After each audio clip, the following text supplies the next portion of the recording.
আপনারা সচিবালয়ে বসে 5 কোটি না 10 কোটি ভাগ করবে, আর আমি আমার বাজারে গিয়ে আমি আমার প্রতিদিনের নিত্য প্রয়োজনীয় জিনিসটি কিনে আনতে পারবো না, এই জিনিসটা হবে না। বাজারের সিন্ডিকেটগুলো ভেঙে দিয়ে সাধারণ মানুষের কাছে যেন বাজারগুলো পৌঁছে যায়, আপনারা সেই ব্যবস্থা দ্রুততম সময়ের মধ্যে করুন। না হয় ছাত্র নাগরিক এই সরকারের বিরুদ্ধে কথা বলা শুরু করবে। জনতা রক্ত দিয়েছে, এই বার্ধক্যের নেতৃত্ব সচিবালয়ে বসে আমাদের রক্ত মারিয়ে তারা টাকা ভাগ করে।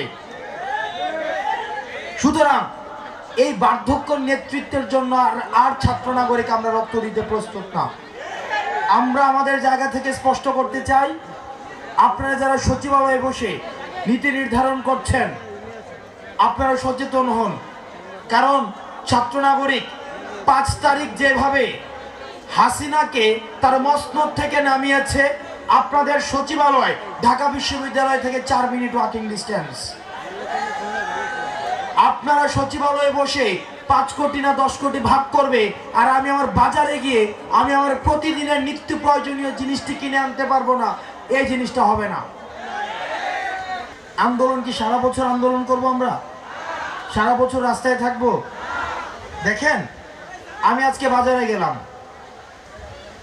একটা বাজারে একটা মানুষ যে মধ্যবিত্ত আমাদের মতো, সে বাজার থেকে কখনোই যে একটা এই সাইজের ব্যাগ দিয়ে কখনো বাজার করে এখন বাজার করে বাসায় ফিরে আসতে পারবে না।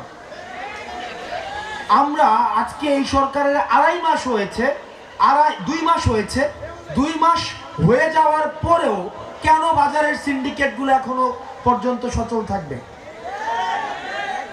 বাজারে কেন যে সবজিটা উত্তরবঙ্গে 30 টাকা, কি কারণে সেটা ঢাকায় এসে 100 টাকা হয়ে যাবে?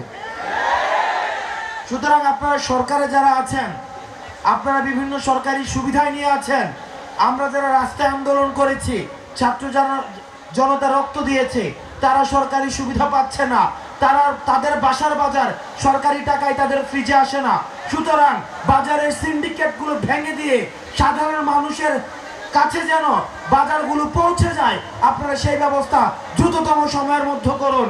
না হয় ছাত্র নাগরিক এই সরকারের বিরুদ্ধে কথা বলা শুরু করবে।